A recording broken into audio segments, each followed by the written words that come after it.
So standing up to Donald Trump didn't work. It actually gave him more power. Oh, yes. Democrats doing what they do best, being weak and caving. The strategy was at the beginning of the shutdown, there were two goals, both of which I support. One was standing up to Donald Trump. The other was getting some resolution on the ACA premium tax credit issue. The problem was the shutdown wasn't accomplishing either goals. Try this one on for size. We're going to have a vote, and I believe there are a number of Republicans who are going to join us in trying to address health care costs for Americans, but we're also turning the government back on. Oh, enjoy the glory of this one. Members of Congress who say they're not willing to vote on these premium tax credits need to be paying attention to their constituents.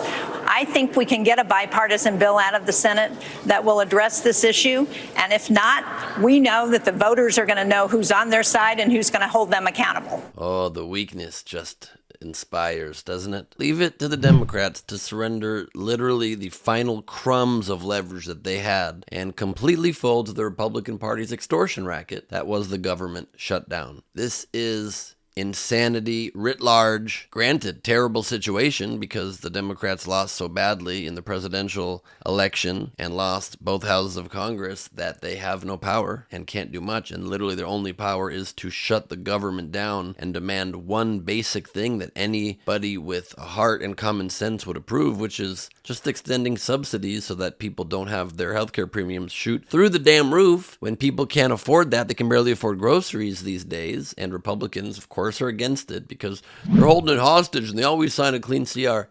Just be a human and say, we just gave billions of dollars, $40 billion to Argentina. We can afford to extend subsidies for healthcare to not make people's premiums skyrocket come the end of December. It's easy. Like, give one little win, but of course not, because Donald Trump won't give any wins. And so it was a very difficult situation to put them between a rock and a hard place because SNAP benefits were not being funded and courts were only making the Trump administration out look like pay half of them, and they were gleefully not paying the full amount that they owed to people who are in dire need of food assistance. And obviously you don't want that to continue, so you understand the weakness that overtook these 8 Democrats, these senators, and it still has to pass the House. The government's not reopened yet, but it looks like it will happen. Things were not yet in dire straits. The courts were working through it, and as unfortunate as this difficult situation was, it would have probably been the better political choice to let Republicans own the fact that that Donald Trump overtly was not giving people in need of food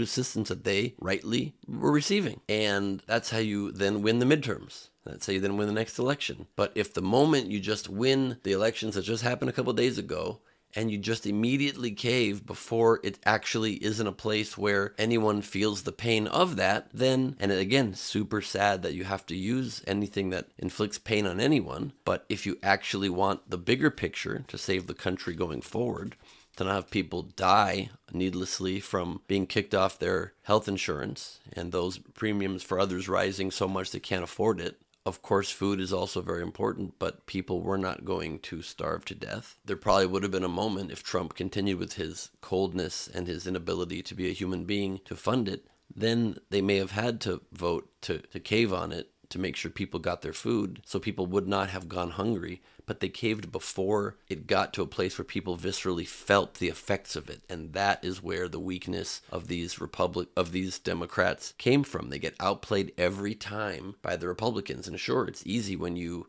don't have a heart and you're cold and you are just sheer and calculated to win these things. I understand. But that's why you have to play a tougher game to actually show people who stands for what, show the American people which side is for who. The Republicans at every turn called it the Democrat shutdown, and it worked. It just straight up worked. But at least the Democrats won something, right? They got a promise that the subsidies will be extended. They did not. They got a promise there will be a vote. They did not. There'll be a vote at some point in the future the Senate agreed to, but the House didn't agree to that. Take a listen. We've heard from a number of our colleagues on the other side of the aisle that they're willing to come to the table, they're willing to work with us once the government's open to get this done. We've heard the same thing from the White House. We've heard from a number of our colleagues on the other side of the aisle that they're willing to come to the table once the government's open. I promise you, buddy, just let me in the house and I won't rob you. Just let me, you don't know who I am, but let me in, I promise. This vote comes and fails, and the subsidies then expire. Does this effort that you just went through, this vote that you have just taken, will it have been still worth it, or will this feel like a failure? No, because we are not going to give up. We're going to continue to fight on making sure that healthcare costs are affordable for Americans, and they are going to know who's on their side and who is not. The inspiring note of others, like Senator Shaheen, saying, well, it wasn't a failure because we know we probably will not be able to extend the health insurance, but then the Republicans will go on the record being against it. Oh, like they've always been and still win elections? Very frustrating. And again, a lose-lose situation, but they chose the bigger loss here for sure. And I introduced a bill to extend the premium tax credits. That's my legislation. I did that in the very beginning. Introduced the 2 extensions. That was my first legislation this year, and I intend to continue to fight for that. And hopefully the Republicans may hear us. Hopefully the Republicans may hear us. What an inspiring message that is. And if you believe the Republicans were negotiating in good faith in any way, we have a beautiful bridge to sell you. I have a beachfront property in the middle of Nebraska. There's a bridge going from Nebraska to the beach that I would like to sell you. I don't know how the beach or bridge analogies work, but I have a waterfront property for you, not near the water, is the point I'm trying to make. Will you assure the House members that they'll get a vote, House Democrats, that they'll get a vote on ACA subsidies by date certain? No, because we did our job, and I'm not part of the negotiation. The House did its job on September 19th. I'm not promising anybody anything. I'm going to let this process play out. How incredibly naive and wishful thinking the Republicans would even entertain provisions that support the Affordable Care Act, let alone voting in favor of extending subsidies that should have been a red line for Democrats were until they just caved now. Nobody wants a government shutdown in the first place, let alone one that lasts so long. But again, Democrats either had the chance to take a moral, principled stance, defending healthcare access, and messaging against the Republicans for holding it over the American people's heads, just like what Trump's doing with SNAP, or give in completely and make the weeks of suffering that led to this point completely meaningless and difficult to message around. And so you've just done it for nothing now. Now you really just look like you were being obstinate and did it for nothing. I can't anymore. I need someone who's even more frustrated than me. Bernie, go ahead. Everybody in America knows that our current healthcare system is broken. It is dysfunctional. It is cruel. It is by far the most expensive healthcare system in the world, and the only healthcare system of any major country that does not guarantee healthcare to all people as a human right, covering every man, woman, and child. We are unique in that respect. And yet tonight, what this Senate is about to do is make a horrific situation even worse.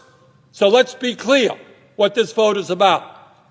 If this vote succeeds, over 20 million Americans are going to see at least a doubling in their premiums in the Affordable Care Act. In my state of Vermont and throughout this country, for certain groups of people, it will be a tripling and a quadrupling of their premiums. There are people who will now be paying 50% of their limited incomes for health care. Does anybody in the world think that makes sense? And if this resolution is passed tonight, we are on a pathway to throw 15 million Americans off of Medicaid and the Affordable Care Act. 15 million. Our job is to create universal health care, guarantee health care to every man, woman, and child, not throw 15 million people off the health care they have, low-income and working-class people. And my friends, know what you are voting on. Studies are out there that when you throw 15 million people off health care, some 50,000 of our fellow Americans will die unnecessarily every single year. Anyone think that's funny? Something to laugh at? Something to just go past? I don't. 50,000 Americans die unnecessarily. Now, I know as part of this resolution that the majority leader is going to say, well, Democrats can put together their own bill, and it'll come to the floor here in the Senate for a vote. As everybody here knows, that is a totally meaningless gesture. You can get 100 votes here in the Senate.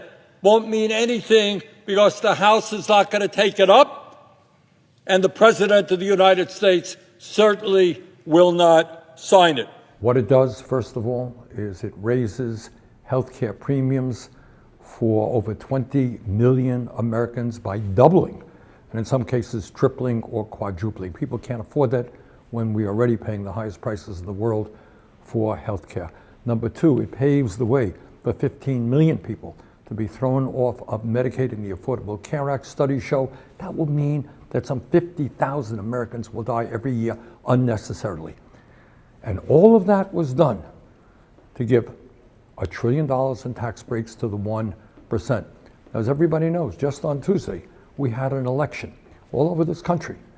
And what the election showed is that the American people want us to stand up to Trumpism, to his war against working class people, to his authoritarianism. That is what the American people wanted, but tonight, that is not what happened. That's right, tonight was a very bad night. It was a terrible night. In my view, we were weak. In my view, we were lame, as we always are. And in my view, this is terrible for the country. And Bernie's right. And let's just, let's try harder to win elections next time or something. Because what we're doing, it just ain't working. I'm Ben Gleib for Rebel HQ. I'm happy. Don't worry. Everything's great. You can follow me at Ben Gleib on Instagram for so much more.